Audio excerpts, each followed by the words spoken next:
అందరికీ నమస్కారం. నేను మీ మురళిని. పాపం కష్టాల్లో ఉంటే ఎవరు కష్టాల్లో ఉన్నా సరే సగటు మనిషిగా మనం కూడా కష్టాన్ని పాలు పంచుకోవాలి అన్న పెద్దల మాటలు కూడా మనకి అప్పుడప్పుడు వినబడుతుంటాయి. కానీ వైఎస్ఆర్ కాంగ్రెస్ పార్టీలో ఆ విషయానికి అంటే ఆ పార్టీకి కానీ పార్టీ నాయకుల విషయానికి కానీ వస్తే ఎవరికైనా సరే వాళ్ళు కర్మ చేసుకున్నారు, కర్మ మళ్ళీ వాళ్ళని వెంటాడింది, ది కర్మ రిటర్న్స్ అన్న మాటలు వినబడుతుంది.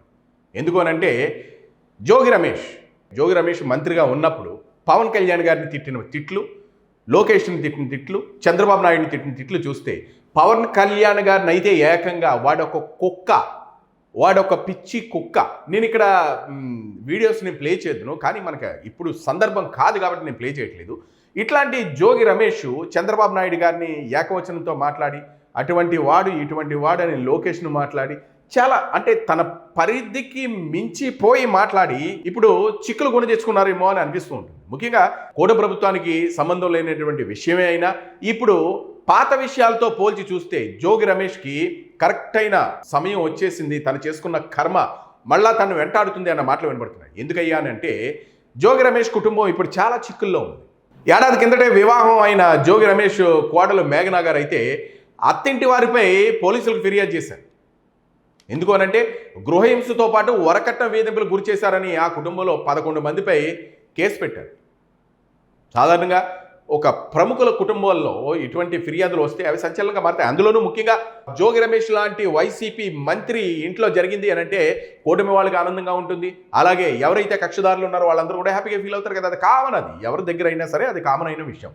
ఈ జోగి రమేష్ విషయంలో కూడా అలాగే జరిగింది. కానీ ఇప్పుడు ఆయన కోడలు పెట్టిన కేసుల విషయానికి వస్తే సర్వసాధారణంగా అత్తింటి వారి మీద కేసులు పెట్టేటప్పుడు అవన్నీ పెడతారులేండి, ఏదో కక్ష సాధింపు చర్యలు లేదు అంటే ఆ అమ్మాయికి అన్యాయం జరిగిందేమో, ఆ అమ్మాయి పెట్టిందేమో కేసు, ఆ అమ్మాయిని అలా చేశారేమో అన్న మాటలు సర్వసాధారణంగా పెద్ద పెద్ద కుటుంబాల్లో వచ్చినప్పుడు బాహాటంగా చర్చించుకుంటారు. కానీ ఇప్పుడు ఆ కోడలు ఒక విధంగా నవవధువు అంటే 1 సంవత్సరమే కదా పెళ్ళయింది, ఆమె ఇంకా అత్తగారి ఇంట్లో మింగిల్ అవ్వలేదు, అత్తమామలు చుట్టాల్లో మింగిల్ అవ్వాలి అని అంటే కొద్దిగా టైం పడుతుంది.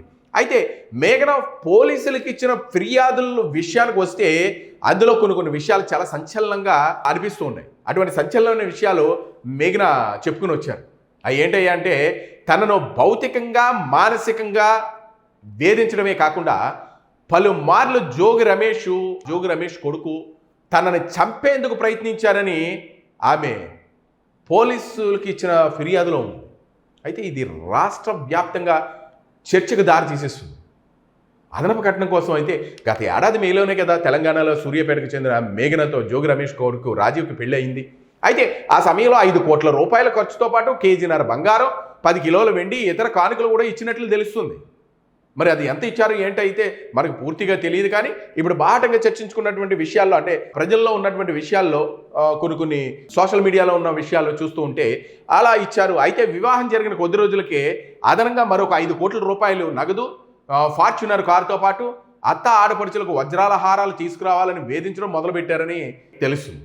అంతేకాదు ఆమె పేరుతో ఉన్న ఆస్తులను మొత్తం భర్త రాజీవ్ పేరుతో బదిలీ చేయాలని తీవ్రమైన ఒత్తిడి తెచ్చారని అభియోగం.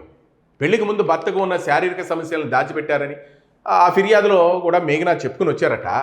ఇప్పుడు పొలిటికల్ వర్గాల్లో దీని మీద పెద్ద టాపిక్ నడుస్తుంది. అంటే జోగి రమేష్ కొడుక్కి శారీరకమైన కొన్ని రుగ్మతలు ఉన్నాయని, శారీరకంగా తను కొన్ని జబ్బులతో బాధపడుతున్నాడన్నట్టు మాట్లాడుతున్నారని సోషల్ మీడియాలో చక్కర్లు కొడుతున్నటువంటి విషయం. చాలాసార్లు తనని మట్టు పెట్టేందుకు కూడా ప్రయత్నం చేశారని, అన్నిటికీ మించి మేఘనను పలుమార్లు చంపేందుకు ప్రయత్నాలు చేశారట.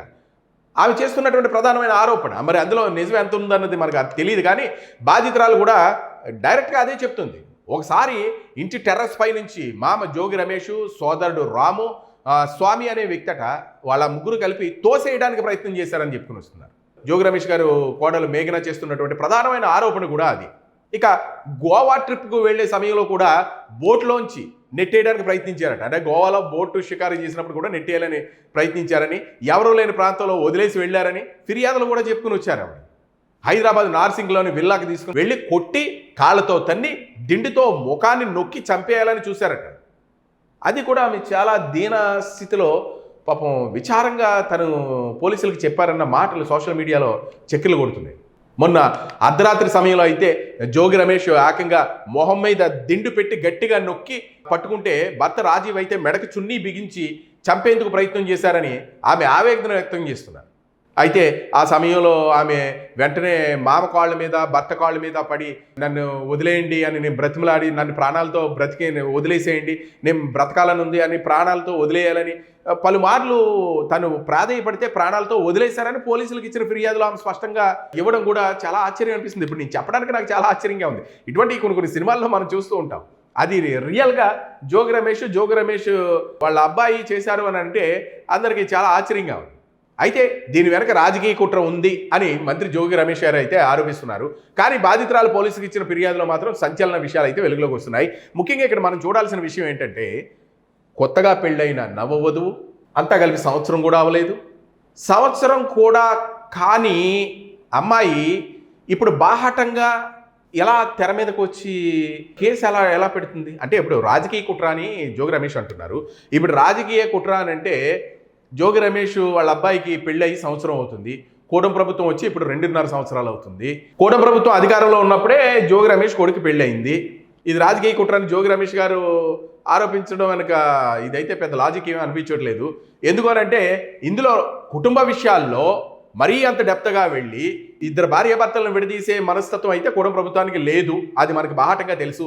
అది కూడా వైసీపీ నాయకుల ద్వారానే తెలుసు. ఎలా తెలుసు అని అంటే, పేర్ని నాని మన పిడిఎస్ రైస్ అంటే ఇప్పుడు రేషన్ బియ్యం దందాలో అంటే రేషన్ బియ్యం ఆ స్కామ్లో వాళ్ళ భార్య పేర్ని నాని భార్య ఒక ముద్దాయిగా ఉంటే చంద్రబాబు నాయుడు గారు అరే ఆడవాళ్ళని రాజకీయాల్లోకి లాగొద్దని చెప్పారని బాహటంగా పేర్ని నానియే చెప్పుకుని వచ్చారు కదా.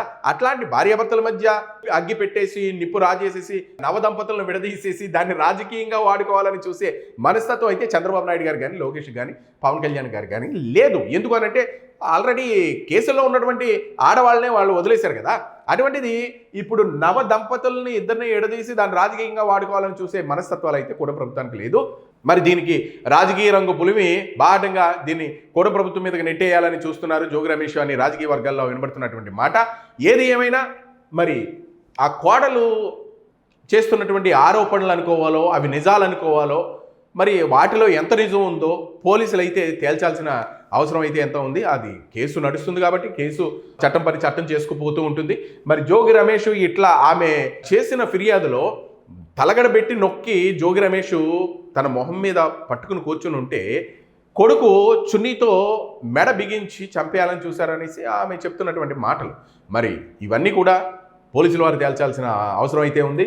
జోగి రమేష్ ఈ విషయాన్ని బాహటంగా కూటమి ప్రభుత్వం మీదకి నెట్టడానికి చూస్తున్నారు అన్న మాటలు రాజకీయ విశ్లేషకుల దగ్గర నుంచి వినబడుతున్నటువంటి మాట. మరి ఈ వీడియోపై మీ అభిప్రాయాలను కామెంట్ రూపంలో తెలియజేయండి. వీడియోని లైక్ చేయండి, షేర్ చేయండి. Thank you.